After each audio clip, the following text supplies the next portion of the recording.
diena visiems.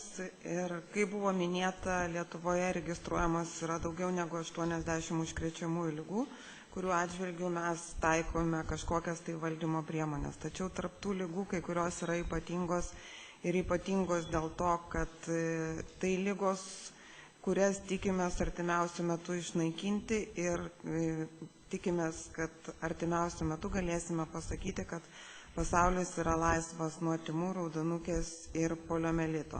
Todėl šitoms infekcijoms yra skiriamas ypatingas dėmesys ir keliami labai griežti reikalavimai, nes tai nėra jau tik tai vienos šalies tų ligų valdymo reikalas, tai yra tarptautiniai reikalavimai, kuriuos turi įvykdyti kiekviena šalis.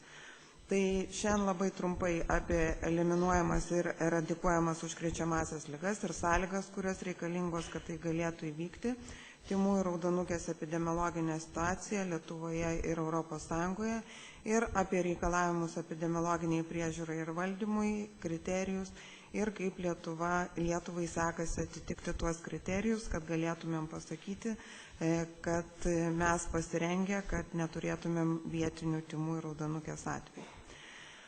Užkrečiamųjų ligų epidemiologinės priežiūros ir valdymo tikslas visada yra suvaldyti ligą, tai yra sumažinti jos naštą, sumažinti sergamumą, paplitimą, mirtingumą, invalidumą, nedarbingumą dėl tos ligos, sumažinti kaštus reikalingus tos ligos valdymui. To mes siekime daugumos užkrečiamųjų ligų atžvilgių. Tačiau kai kurių užkrečiamųjų ligų atžvilgių, jeigu turim tinkamas priemonės, galime siekti dar daugiau. Tai yra siekti tas ligas eliminuoti, pasiekti tokią situaciją, kad Lietuvoje, Europos Sąjungoje, Europos regione nebūtų tų ligų. Tai šiuo metu toj finišo tiesiojoje yra 3 ligos, tai yra poliomielitas, tymai ir raudonukė. Ir galutinis tikriausiai žmonijos tikslas užkrečiamųjų ligų atžvilgių, tai yra suvaldyti ją tiek, išnaikinti, kad jos nebūtų visiškai, ir iki šiol tai yra pavykę padaryti tik vienos užkrečiamosios ligos atžvilgių, tai yra raupais. Šiandien natūraliom sąlygom nėra raupų susirgymų ir nėra pasaulyje raupų sukėlėjo. Tas buvo pasiekta vykdant ilgalaikę skiepijimų programą ir, kaip minėjau, šiuo metu finišo tiesiojoje yra dar 3 ligos, tai yra poliomielitas, tymai ir raudonukė. Kaip suprantame, kas yra likvidavimas arba eliminavimas, tai yra tymų ir raudonukės atveju tokia situacija, kada teritorijoje, tai mes laikytumėm, kad tai Lietuvos teritorija, nėra vietinių tymų ir raudonukės atveju, netrumpiau kaip 12 mėnesių, tačiau būtina sąlyga, kad turi būti vykdoma tinkama epidemiologinė priežiūra. Tai yra, turi būti duomenų, kad mes galėtumėm patvirtinti, kad tikrai tų atvejų nėra. Eradikavimas tai yra, kada patvirtinama, pasaulyje patvirtinama, kad neegzistuoja daugiau tas sukėlėjas, jis išnyko dėl taikomų efektyvių tos ligos valdymo priemonių. Apie tymus ir raudonukę tikslai. Tai iki 2015 metų Pasaulio sveikatos organizacija yra iškėlusi tikslą, kad turi būti eliminuoti vietiniai tymų atvejai ir taip pat turi būti eliminuoti vietiniai raudonukės atvejai. Tai yra, Europos regione neturi būti nustatoma vietinių šių infekcijų atvejų ir taip pat nesant raudonukės vietinių susirgymų, tai užtikrintų, kad tikrai nebūtų įgimto raudonukės sindromo atveju. Kas turi būti, kad galėtumėm tikėtis, kad ligą galim eliminuoti, o po to visiškai išnaikinti? Tai turi būti tam tikros sąlygos. Visų pirma, galim išnaikinti, tikėtis tik tas ligas, kurios plinta tik tarp žmonių. Tai nėra tos infekcijos rezervaro tarp gyvūnų arba aplinkoje. Tai tiek poliomielitas, tiek tymai ir raudonukė atitinka šitą sąlygą, nes tai yra ligos, kurios plinta tik tarp žmonių. Taip pat turi būti prieinami tikslus diagnostikos metodai, tai irgi turime laboratorinius tyrimų metodus, kuriais galima tiksliai nustatyti ligą. Turi būti saugios ir veiksmingos vakcinos ir saugios ir veiksmingos skiepijimo strategijos. Tai tymų ir raudonukės atveju turim saugią ir veiksmingą vakciną ir skiepijimas 2 šios vakcinos dozėmis yra pripažįstamas kaip labai veiksminga ir saugi skiepijimo strategija.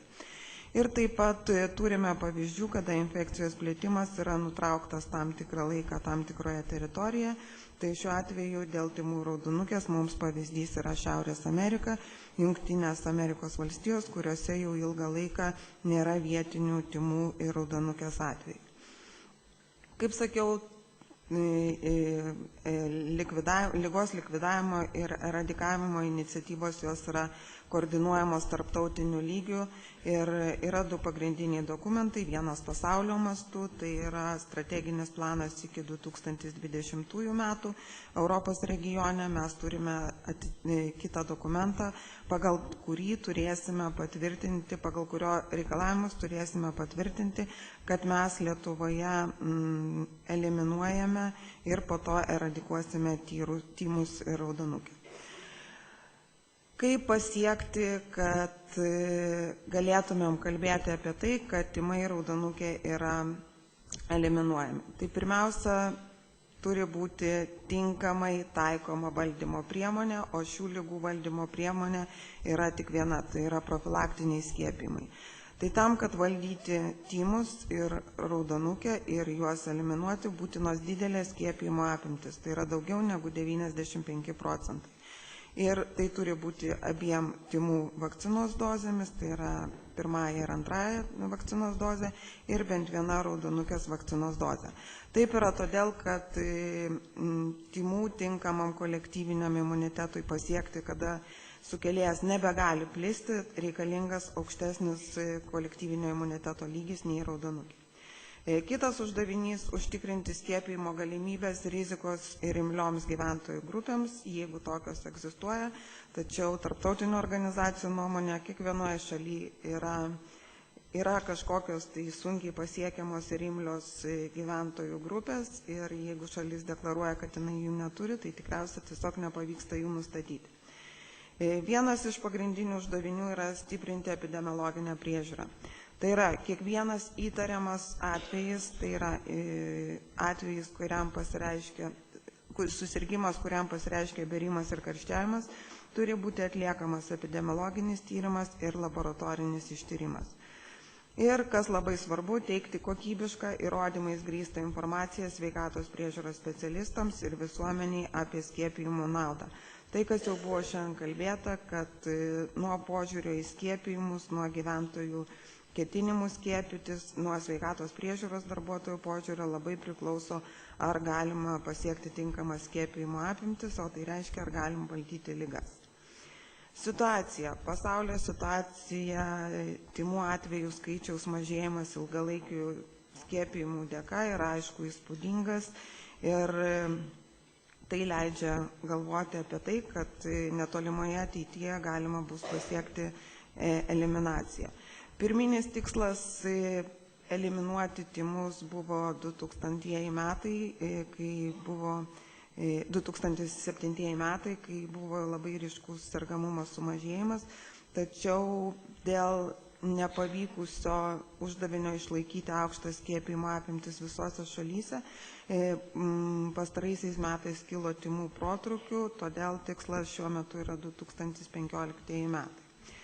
Didžiuliai tymų protrukiai buvo kilę ES šalyse, ypač 2010–2012 metais.